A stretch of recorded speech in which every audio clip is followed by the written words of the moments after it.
What's up, everybody? It's Troy. I hope you're doing fantastic. Today, I want to talk about some steps that we can do right away to increase our happiness. And there's these little mind viruses that take place. And once we become aware of these mind viruses, we can change those. We can change the narrative, change the story that's taking place within our minds, and it will instantly start to increase our happiness. But it looks something like this. And I want to use a little narrative here. There's a book called The Subtle Art of Not Giving a Fuck by Mark Manson.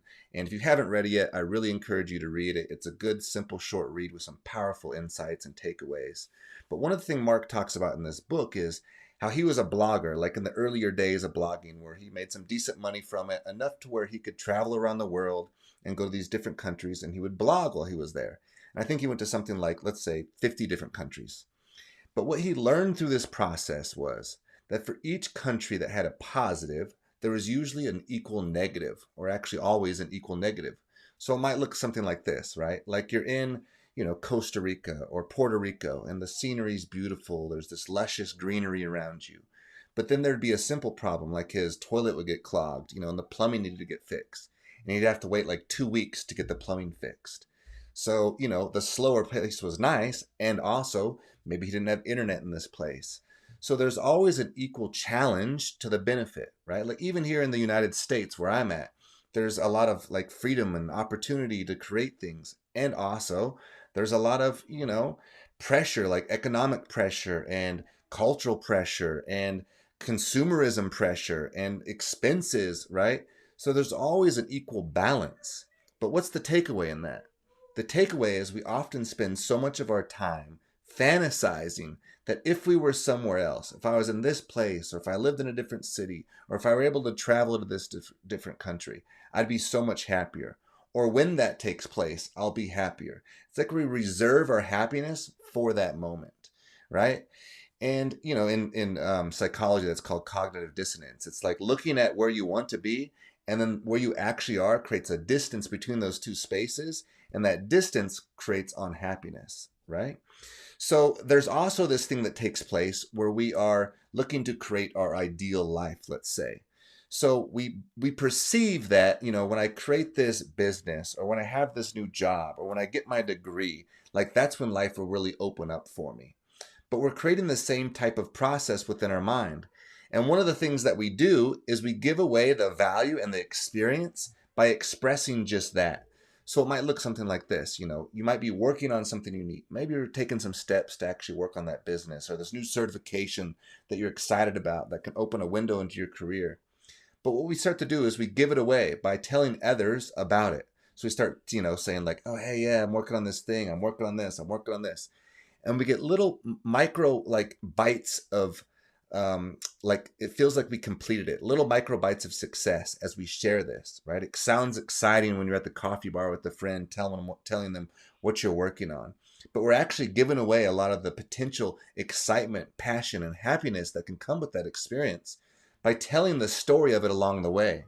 And so what often happens is by the time you even reach that point where you've actually finished the thing or succeeded with the thing, you've got enough feedback from people to fill your, quote, metaphorical bucket, the emotional bucket, that you actually don't want to do it anymore. Can you relate? I mean, I can. I've been there. I've done that. And so then what we do is we shift that energy to something else. And we're always just doing, and it creates this form of self-sabotage, essentially is what it is. And so what it can look like is we spend a lot of time being busy, right? We're always busy. And there's, in our culture, we get rewarded for that in a way. You ask somebody hey, what have you been up to? Oh man, just busy, man, out here hustling, right? I think that being busy isn't actually that exciting. I don't want to be busy. I want to have a level of busyness to where, I'm engaged in what I'm doing. It keeps me moving. There's some momentum with that. And also, I want to have a lot of time just to chill out, to hang out with my friends, family, connect, to play, to laugh, to create, to explore the world around me, right? And so we often perceive busyness as the goal itself. Are you doing that in your own mind, in your own reality? Are you just creating busyness without actually doing, right? So if that's taking place, remember that consistent and constant action is what's going to lead you to the goal. We almost have to put these blinders on. One thing that's really helped me in my endeavors of creative endeavors is I don't tell people about what's going on. Like I went through and completed grad school and I literally told probably 5 people, like family and a couple like close friends. Because I didn't want to create that energy of like, like, oh, it was robbing me of the moment, the present moment, right? So someone asked me like, hey, what are you up to? And if I'm like, oh, I'm in school, it's like a little bit of like, like this fog, this smoke and mirrors that I can put up like, oh, I'm doing fine because I'm in school. But school was just a thing that I went and did. It was just a part of my reality. It wasn't the whole reality. So I just sat in the pocket and just kept my blinders on and kept taking one step after the other, one step after the other. Kept showing up, showing up, showing up, right? And then eventually the thing is done, it's completed. And then you can share it, right? Because it's there, right? So I think that's just something for us to be aware of. Are we spending our time being busy and giving away the power by sharing it with other people before we actually complete the project? Okay. The other thing to think about is when we learn to be happy, and I want to tell you, like, through my own lens and through my own experience, I've shared this in a video before where at one point, I was in the fitness industry and I created like this mini empire, right? I had my own gym. I eventually bought 3 commercial units that I ran my gym out of. And I'm in my 20s. I have a BMW, I have a condo on the golf course. I was like speaking and doing these different cool things that sounded so great. But I'm telling you right now that I was much less happy than I am today without those things. Way less happy. I was always just focused like on what's next, what's next. And by building all this stuff, it was like a burden, man. I had to manage everything. I had too much stuff going. I was always distracted, always, in my mind, right? Because I was always like, it's called spinning plates, like trying to manage all these spinning plates. And it was just too much, and then eventually by losing those things, at the moment, it felt like catastrophic loss, right? Like it buried me down deep. But coming through that and being in a place where I am now, where life is much simpler. However, it's much more like prosperous. I believe that we think of like finances and stacking wealth and accumulating wealth as like this goal oftentimes. But if you change your lens towards prosperity, it's a different concept. Like we can all be prosperous. Not everybody's going to be able to create wealth, but we can all be prosperous. And prosperity is unique to the individual, right? Prosperity is unique to you. Maybe you make enough to, enjoy your free time, hang out with your friends, put a little bit in savings, travel here and there, right? That's prosperous. But only you can understand what prosperity actually is. And also within that, continue to expand, continue to grow, continue to stretch your borders a little bit, because that's going to feel good, right? If we just sit with where we're at, that doesn't mean like, I don't mean sitting like without contentment. Be content where you're at, but always just stretching yourself a little bit, expanding yourself. The internal growth, like I talk about, as well as the external growth. And then a big thing that helped me too is by living where I'm at, right? I live here in Reno, Nevada. I, at one point, was like very fixated on moving. Like I wanted to go here or I wanted to take vacations and I didn't have the finances to do it and would create this like mental prison. But I asked myself, like, what's within a 4-hour radius of where I live? And in fact, there's all kinds of stuff that I hadn't even explored right here. Incredible things. Like there's a ghost town about 2.5 hours away, like this actual deserted ghost town. The beach is 4 hours away from me. I can literally be in California on the beach in 4.5 hours. The mountains are right behind me. Lake Tahoe is behind me. In my own city, there's all kinds of cool, unique experiences that I could do. And so I started telling myself, like, dude, before you want to go to freaking, whatever, Mexico and Bali and all these, France, whatever, all these magical places, why don't you just experience the things that you can do right now for free? All those things are free. I can go to those places right now for free today if I wanted to. And so what it did is it changed my lens from this lack, right? When we lack, it's like this vortex of energy that pulls us down. It's this very heavy energy, right?